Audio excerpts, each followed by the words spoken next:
Je vais parler de how much exactly should one aim for when we're talking about emergency funds, right? Which is usually the first step towards financial security.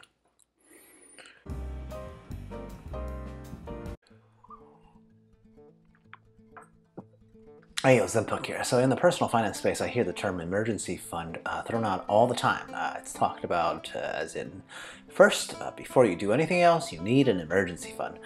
I mean, traditional financial media talks about it, and Dave Ramsey talks about it in his Baby Steps, and absolutely people in the fire sphere says the same thing. And yet, it is kind of hard to grasp as to how much money we should devote to this segment of money. After all, emergency funds are by definition should be highly liquid, aka basically usually not invested, right? So any amount of money devoted to this cause has a real opportunity cost, because the return on it is usually relatively low. Obviously, at the time of making this video, we are at around 5% for just high yield savings accounts, so that point is kind of less relevant, but let's get real, right? High interest rate environments can subside just as quickly as it's emerged. So anyway, what is the ideal amount to park in an emergency fund? Exactly, and that is what I'll try to answer to the best of my abilities today. And yes, I know everyone's situation is different, and that's partly why it's so hard to come up with a hard quantitative number. So I'm going to give both an absolute amount from my personal experience and a percentage that's based on, I think, general individual financial circumstances. Okay, enough preamble, right? Anyway, if you're interested or intrigued by what I might say, please subscribe, like, comment, all that social media buzzwords or whatever, because I am rich enough for me, and I'll be great regardless. So the first emergency fund a dollar ago that one should reach is that generic $1,000 full stop. Why this amount really stands out is just to cover any sudden life emergencies. The most common in the good old US of A is a car or house repair, right?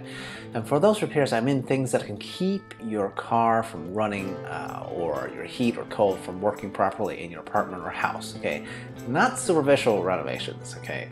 The reason I have to clarify that is simple, right? This money is money that is required to be spent for you in order to continue to make money, therefore needs to be prioritized above all else, right? A G is just a nice round number and often used by the lame mainstream personal finance media to show how few Americans actually have this in savings, right?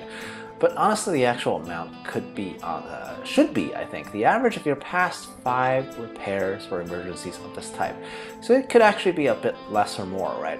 Less because if you're a renter isn't responsible for a house yet, maybe it's only car repairs that could keep you from making money in that case, right? And if your car happens to be reliable and very common in nature, those would be reasons why your repair costs might not be that bad. Now, obviously, on the flip side, home repairs can get quite pricey depending on the state of your house. So your mileage may vary a lot on that one.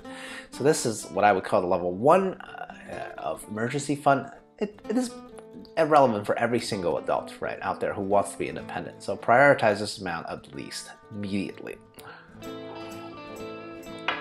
Now, the second layer of an emergency fund has an even higher degree of variability, right? By this I mean I've heard it anywhere from 3 to 6 to 12 months or maybe even 2 years, right? This step is usually called the fully funded emergency fund.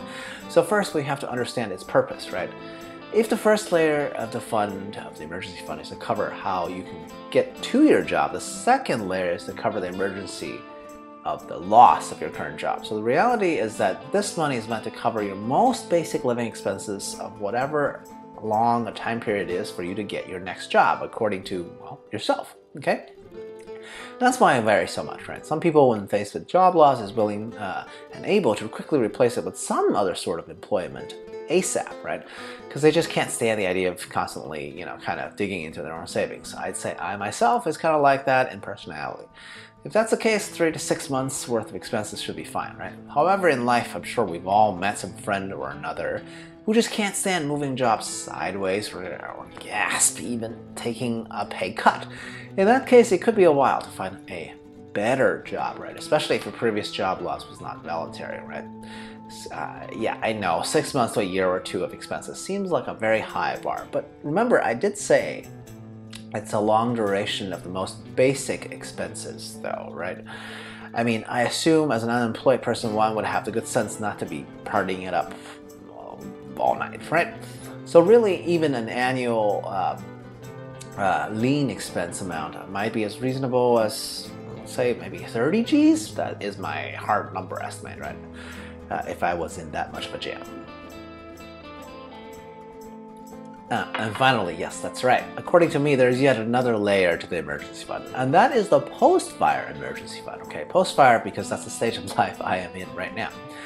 I know this basically is relevant for very few people, or even fewer in the demographic that watches internet clips. But hey, I want to talk about what I know, right? So since I'm already retired and have no job anyway, so what is the scenario? What is this scenario covering for, and how much should it be? Well, this final layer is really trying to cover for market volatility, because nobody wants to be selling stocks for living expenses when the market is low, right? Especially in the beginning stages of any type of retirement, right? Early or not, you got to go see sequence of return risk. That's a different topic.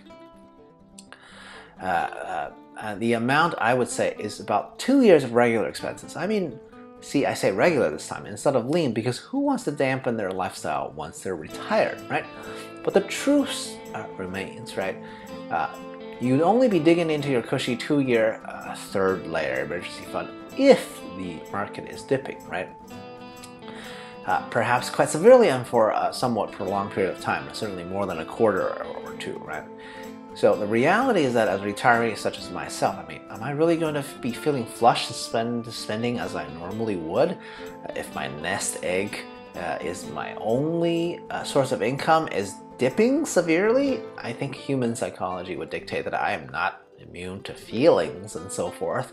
So yeah, I'd probably pull back a little still, right? And consequently allow my third tier emergency fund to last a bit longer, right? A hard number example here, I would say about, let's say 100 G's, okay?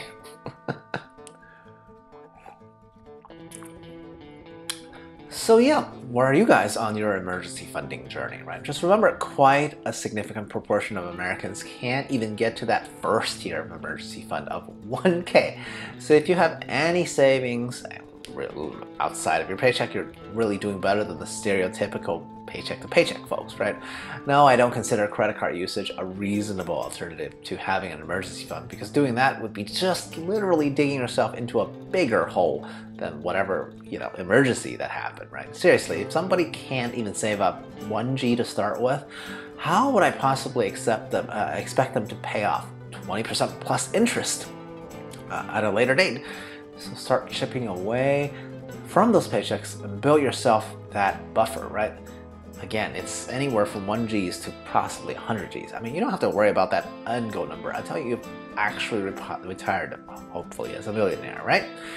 It's a long road, but we all gotta start somewhere. Cheers, I'll approach it.